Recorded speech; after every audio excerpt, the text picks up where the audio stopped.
আমাদেরকে অনেকেই প্রশ্ন করে থাকেন যে ভাই আপনারা কোন দানাদার খাবার গরুকে খাওয়ান। আমি তাদের উদ্দেশ্যে বলতেছি যে ভাই দানাদার খাবার আপনি গরুকে খাওয়াবেন গমের ভুসি, ভুট্টা, অ্যাঙ্কার, খেসারি, ছোলা, সরিষার খোল, এই যে সকল প্রাকৃতিক দানাদার খাবারগুলো আছে এই খাবারগুলাই আপনি গরুর জন্য ব্যবহার করবেন। কেন নয়, আমরা যখন গরুকে দানাদার খাবার ব্যবহার করি অনেকেই অস্বাস্থ্যকর খাবার কিন্তু গরুকে খাওয়ায়। তাদেরকে বলবো সবসময় স্বাস্থ্যসম্মত খাবার খাওয়াবেন।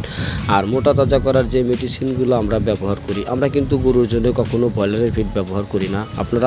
আপনাদের কাছেও বলবো যে আপনারাও ব্রয়লারের ফিড গরুর জন্য ব্যবহার করবেন না, কেননা ব্রয়লারের ফিড গরুকে মৃত্যুর মুখে ঠেলে দেয়। তাই আমরা ওই যে দানাদার খাবারের কথা বললাম ওই সকল দানাদার খাবারের সাথে ভেজিটেবল ফ্যাট খাওয়াই, অর্থাৎ 1 থেকে 1.5 মাসের মধ্যে গরু মোটা করার জন্য আমরা এই ভেজিটেবল ফ্যাটের মধ্যে গ্রোথডন ফ্যাট এবং গ্রোথডন গ্রোথ প্রমোটর সিরাপগুলো ব্যবহার করি। আপনারা যদি কেউ আমাদের কাছে থেকে কোনো মেডিসিন কিংবা পরামর্শ নিতে চান অবশ্যই স্ক্রিনে দেখানো নাম্বারে যোগাযোগ করবেন। ধন্যবাদ।